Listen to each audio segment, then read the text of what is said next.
My best friend was supposed to be my maid of honor at the wedding. A week before the celebration, I found out she had been sleeping with my fiancé for 6 months. They decided not to tell me so they wouldn't ruin the holiday. You know that feeling when your entire world just crumbles in the span of about 30 seconds? When everything you thought you knew about the people closest to you turns out to be a complete lie. Yeah, that's where I was last Tuesday afternoon, standing in my kitchen in suburban Atlanta, staring at my phone like it had just grown tentacles and started speaking in tongues. I'm 28, been working the same job for 5 years, and up until last week I thought I had my life pretty much figured out. My wedding dress was hanging in my closet, the venue was booked, the flowers were ordered, and my best friend since kindergarten was supposed to walk down that aisle as my maid of honor. We've been planning this day since we were little girls, playing dress up in my mom's old curtains, pretending to be brides and arguing over who got to wear the prettier fabric. The thing about betrayal is that it doesn't come with a warning label. There's no gradual build-up, no slow realization that something's wrong. One minute you're living your normal life, worrying about normal things like whether the caterer will show up on time and if your cousin will behave herself at the reception. And the next minute you're discovering that the two people you trust most in the world have been lying to your face for months. It started with a text from my neighbor across the street. She's one of those people who always knows everyone's business, the kind who waters her plants on the front porch at exactly the right time to catch all the neighborhood drama. Usually I find her nosiness annoying, but last Tuesday I was grateful for it. The message was simple and devastating. Honey, I think there's something you should know about your man and your friend. My first instinct was to ignore it. My neighbor has always been dramatic, always stirring up trouble where there isn't any. But something in my gut told me to keep reading. She told me she'd seen them together multiple times over the past few months, always when they thought no one was looking. At the coffee shop downtown, sitting in his car in the parking lot behind the grocery store, going into a motel about 20 minutes outside of town. I felt my hands shaking as I read the words. My chest got tight, like someone was squeezing all the air out of my lungs. Part of me wanted to throw my phone across the room and pretend I'd never seen the message. Part of me wanted to call my neighbor a liar and block her number. But the biggest part of me, the part that had been noticing little things for weeks without really acknowledging them, knew she was telling the truth. The little things had been adding up, I realized. How my best friend always seemed to know things about my fiancé that I hadn't told her. How she'd been acting weird around me lately, avoiding eye contact, changing the subject whenever I talked about the wedding. How my fiancé had been working late more often, how his phone was always face down on the table when we ate dinner, how he'd gotten defensive when I asked innocent questions about his day. I spent the rest of that afternoon calling around to other friends, trying to piece together what had been happening right under my nose. It didn't take long to get the full picture. Apparently, everyone in our friend group had noticed something, but nobody wanted to be the one to tell me. They'd all been walking on eggshells, hoping I'd figure it out on my own or that the whole thing would just blow over. The worst part wasn't even the cheating itself, though that felt like a knife twisting in my chest. The worst part was learning that they'd both decided to keep lying to me until after the wedding. According to one of our mutual friends, they'd actually discussed it and agreed that telling me the truth would ruin the day for everyone. They were planning to let me walk down that aisle, say my vows, cut the cake, and dance the first dance, all while knowing that my marriage was starting with the biggest lie possible. That night, I sat in my car outside my fiancé's apartment for 2 hours, trying to work up the courage to go inside and confront him. I kept thinking about all the times I trusted him completely, all the plans we'd made together, all the dreams I'd shared with him about our future. I thought about the engagement ring on my finger and how proud I'd been when he proposed, how I'd called my best friend crying happy tears and she'd screamed with excitement like she was genuinely thrilled for me. When I finally went inside, he was sitting on the couch watching television like it was any other Tuesday night. He looked up at me with that same smile he'd been giving me for the past 3 years, the one I thought meant he loved me more than anything in the world. I stood there in his living room, looking at this man I'd been planning to spend my life with, and I felt like I was looking at a complete stranger. I told him I knew about the affair. I watched his face change, watched him go from confused to panicked to guilty in the span of about 5 seconds. He tried to deny it at first. Then he tried to minimize it, then he finally broke down and admitted everything. He told me it had started about 6 months ago, that it wasn't supposed to mean anything, that he loved me and wanted to marry me, and this was just a mistake that got out of hand. The thing that broke my heart the most was when he said he and my best friend had agreed to end things after the wedding. Like they were being noble by planning to stop their affair once I became his wife. Like they were doing me a favor by letting me have one perfect day before destroying my life. I left his apartment that night and drove straight to my best friend's house. She was in her pajamas when she answered the door, and the look on her face told me she already knew why I was there. Maybe my fiancé had called her, or maybe she could just see it in my eyes. We'd known each other for over 20 years after all. We'd been through everything together: first crushes, heartbreaks, family problems, job stress, all of it. She invited me in and we sat in her kitchen, the same kitchen where we'd spent countless hours over the years talking about our dreams and fears and everything in between.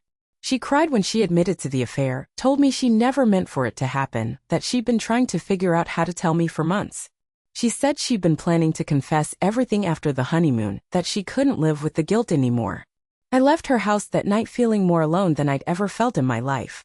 The two people I trusted most had been lying to me for months, and they'd both been planning to keep lying until it was convenient for them to stop. I drove around for hours, not wanting to go home to my apartment where my wedding dress was hanging in the closet and wedding gifts were stacked on my dining room table. The next few days were a blur of phone calls and difficult conversations. I had to call the venue, the caterer, the photographer, the florist. I had to explain to family members why the wedding was suddenly off.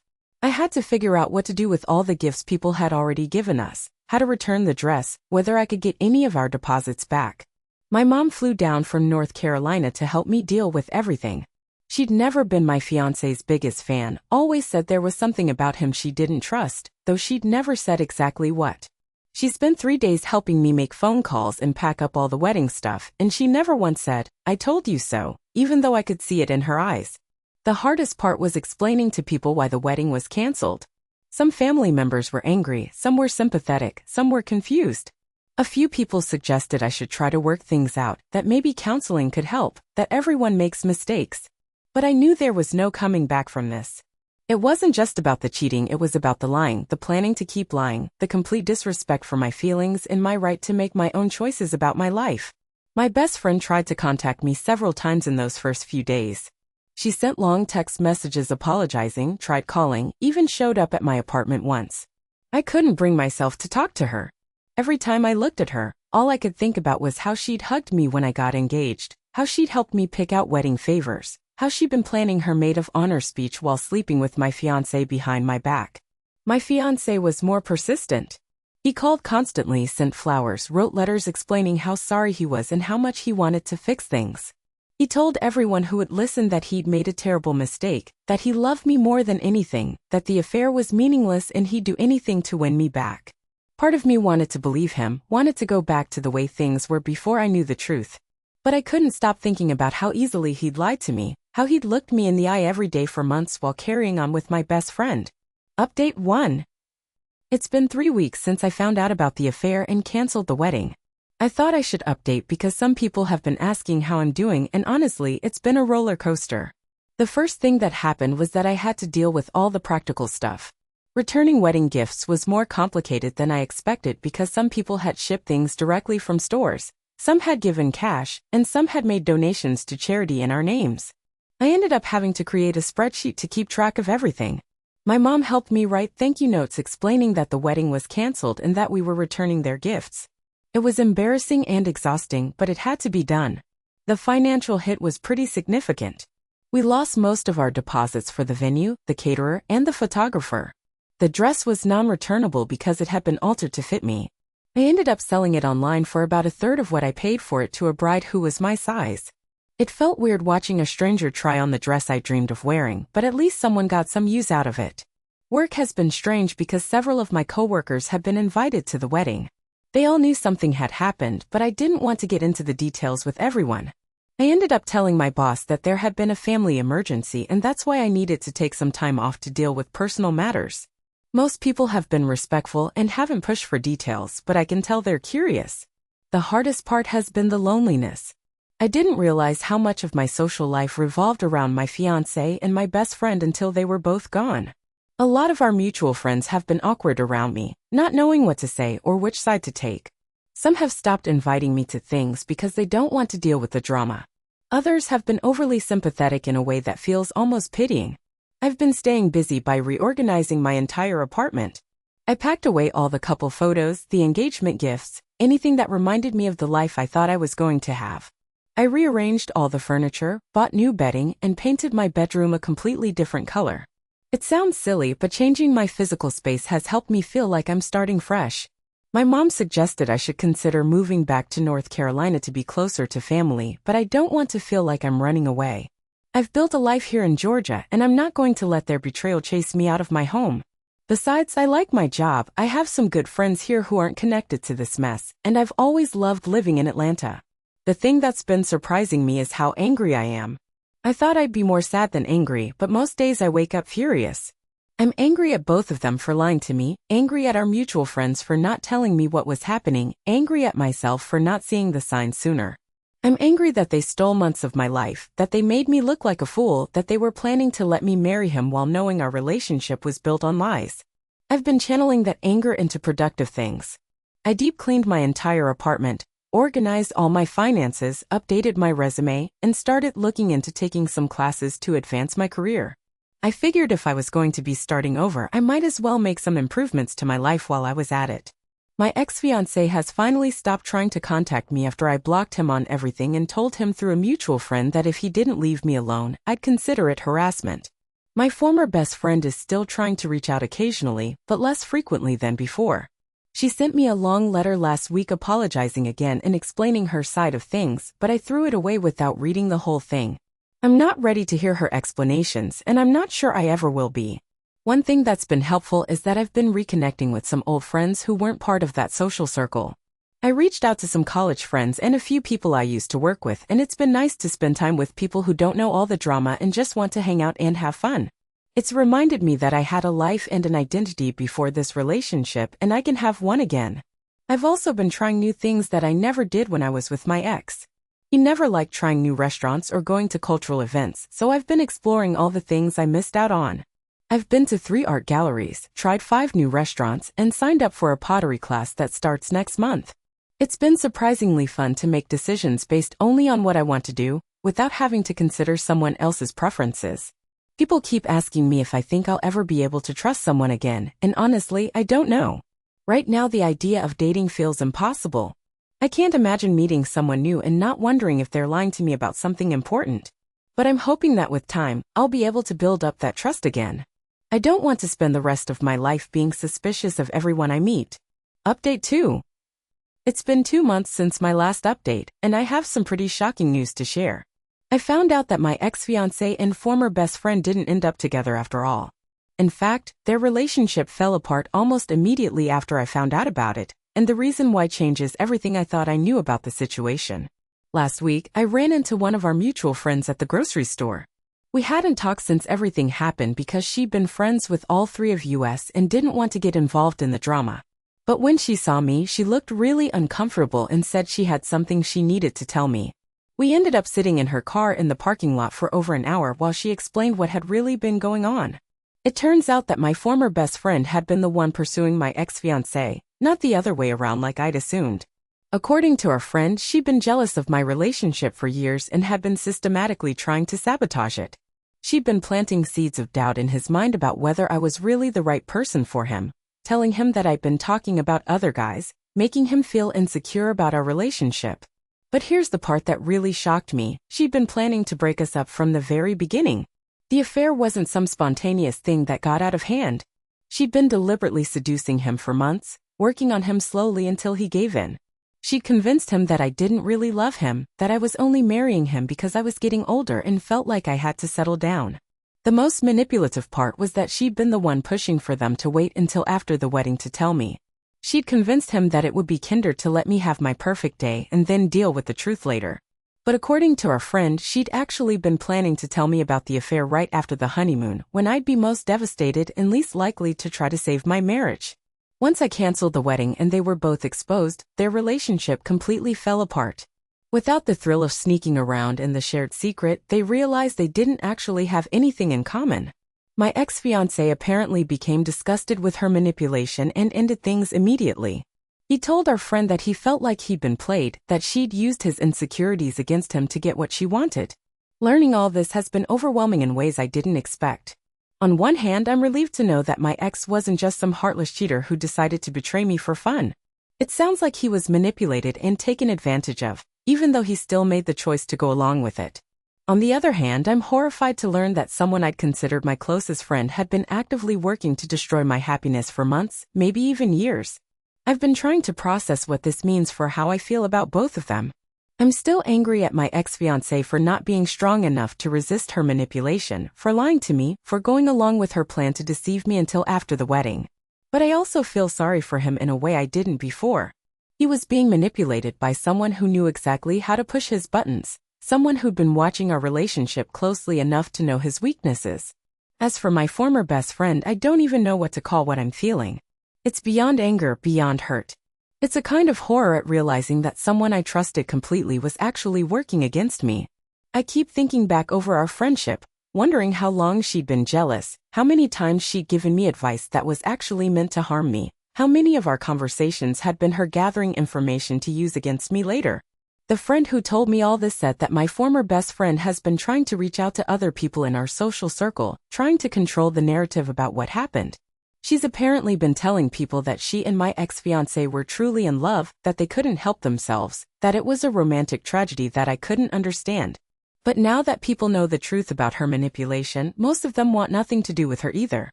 My ex-fiancé has apparently been devastated since learning the truth about her motivations. He's been trying to get mutual friends to pass along messages to me, saying he wants to explain everything, that he realizes now how badly he was manipulated, that he's sorry for not being strong enough to see through her games. But I'm not ready to talk to him, and I'm not sure I ever will be. Even if he was manipulated, he still made choices that hurt me deeply. The strangest part of all this is that I almost feel grateful to my former best friend in a twisted way. If she hadn't been so manipulative, if she'd been a better person, I might have married someone who could be manipulated so easily. I might have spent years with someone who wasn't strong enough to resist that kind of pressure. Her manipulation revealed weaknesses in him that I needed to know about before making a lifelong commitment. I've been thinking a lot about the nature of friendship and trust. How do you know if someone is genuinely happy for you or secretly jealous? How do you tell the difference between a friend who gives you honest advice and one who's trying to sabotage you? I thought I knew her so well, but apparently I didn't know her at all. It makes me question my judgment about people in general. Final update. It's been 6 months since I first found out about the affair, and I wanted to give one final update because my life has taken some unexpected turns that I think people might find interesting. First, the big news. I've decided to move to California. I got offered a position with a company out there that would be a significant step up in my career, and after everything that's happened, a fresh start in a new place feels like exactly what I need. I'll be moving to San Diego next month, and I'm more excited about it than I've been about anything in a long time. The decision to move came after a lot of soul-searching about what I really want out of life. I realized that I'd been so focused on following the traditional path, get engaged, get married, buy a house, have kids, that I'd never really thought about what would make me personally happy. This whole experience has forced me to reevaluate everything and make choices based on what I actually want, not what I think I'm supposed to want. I've also been doing a lot of work on myself over these past few months. Not the kind where you sit in an office talking about your feelings, but practical work on building confidence and learning to trust my instincts. I've been reading books about manipulation and emotional abuse, trying to understand how I missed the signs with my former best friend. I've learned that manipulative people are often very good at what they do, and that being fooled by someone doesn't mean you're naive or stupid. One thing that's been helpful is connecting with other women who've been through similar experiences. I found an online community of people who've dealt with betrayal by close friends, and it's been comforting to realize that I'm not alone in this experience. Hearing other people's stories has helped me understand that what happened to me wasn't unusual, unfortunately, but it also isn't a reflection of my worth as a person. My relationship with my family has gotten stronger through all this. My parents have been incredibly supportive, and my sister has been calling me every week to check in. They've all been encouraging about my decision to move to California, saying they think it's exactly what I need to do to move forward with my life. My mom even said she's proud of me for having the courage to start over, which meant more to me than I expected. As for my ex-fiancé and former best friend, I have some closure on that front too. My ex-fiancé did eventually stop trying to contact me after I made it clear through mutual friends that I wasn't interested in hearing from him. I heard through the grapevine that he's been struggling with depression and guilt, but that's not my responsibility to fix. He made adult decisions and he has to live with the consequences. My former best friend apparently moved away from Atlanta too, though I don't know where she went. Several people told me that she'd been having trouble maintaining friendships after word got out about what she'd done. Apparently, once people understood the level of manipulation she was capable of, they started questioning their own relationships with her. It's sad in a way, but I can't bring myself to feel too sorry for her. The most important thing I've learned from all this is that I'm stronger than I thought I was. 6 months ago, I thought my life was falling apart, and in some ways it was. But I've rebuilt it into something better, something that's actually mine instead of something I thought I was supposed to want. I'm moving across the country for an amazing job opportunity. I've deepened my relationships with the people who really matter, and I've learned to trust myself in ways I never did before. I'm not saying I'm grateful for what happened, because the betrayal was devastating and I wouldn't wish that kind of pain on anyone. But I am grateful for what I've learned about myself and what I'm capable of. I'm grateful that I found out the truth before I got married, even though it was painful. I'm grateful that I had the strength to walk away from people who didn't have my best interests at heart. People have asked me if I'm ready to start dating again, and the honest answer is that I don't know. I'm not actively looking for anyone, but I'm not closed off to the possibility either. I figure the right person will come along when they're supposed to, and in the meantime, I'm enjoying building a life that makes me happy on my own terms. The move to California feels like the beginning of a new chapter, and I'm excited to see what comes next. I know there will be challenges and difficult days, but I also know that I can handle whatever comes my way. I've been through the worst betrayal I can imagine, and I came out the other side stronger and more self-aware than I was before. If anyone reading this is going through something similar, I want you to know that it does get better. It doesn't happen overnight, and there are still days when I feel angry or sad about what happened. But overall, my life is better now than it was when I was living with lies and manipulation. Sometimes the worst thing that happens to you ends up being the push you needed to create the life you actually want. I probably won't be updating this story anymore since I'm moving on to new adventures, but I wanted to thank everyone who's been following along and offering support. It's meant more to me than you know. Here's to new beginnings and trusting yourself enough to create the life you deserve.